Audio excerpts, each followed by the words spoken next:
President Trump, meanwhile, has made no mention of the pandemic or the stimulus bill in days. He has instead spent much of his time on Twitter, tweeting out hundreds of unverified claims of election fraud. While he's been away from the cameras, today Mr. Trump returns, hitting the campaign trail in Georgia to lend support to the two Republican incumbents, an important race for the state and the country. Chip Reid is at the White House this morning with the latest. Chip, good morning to you. Well, good morning. President Trump will be in Valdosta, Georgia this evening, where he will rally support for two Republican senators who face runoff elections 1 month from today, January 5th.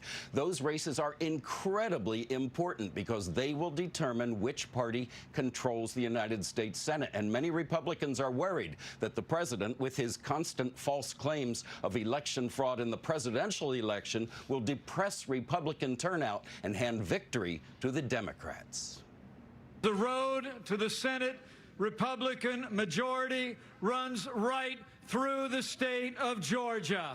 One day ahead of President Trump's visit to Georgia, Vice President Mike Pence campaigned in Savannah, hoping to reignite the president's base there to vote in the high-stakes runoff for Republican Senators David Perdue and Kelly Loeffler. I know we've all got our doubts about the last election, and I actually hear some people saying, just don't vote.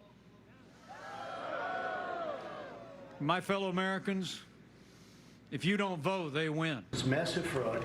That doubt has been partly influenced by President Trump's baseless claims that he lost Georgia due to fraudulent absentee ballots and rigged voting machines. And he's attacked Georgia's Republican Secretary of State, Brad Raffensperger, for being complicit. As Secretary of State, I believe that the numbers that we have presented today are correct.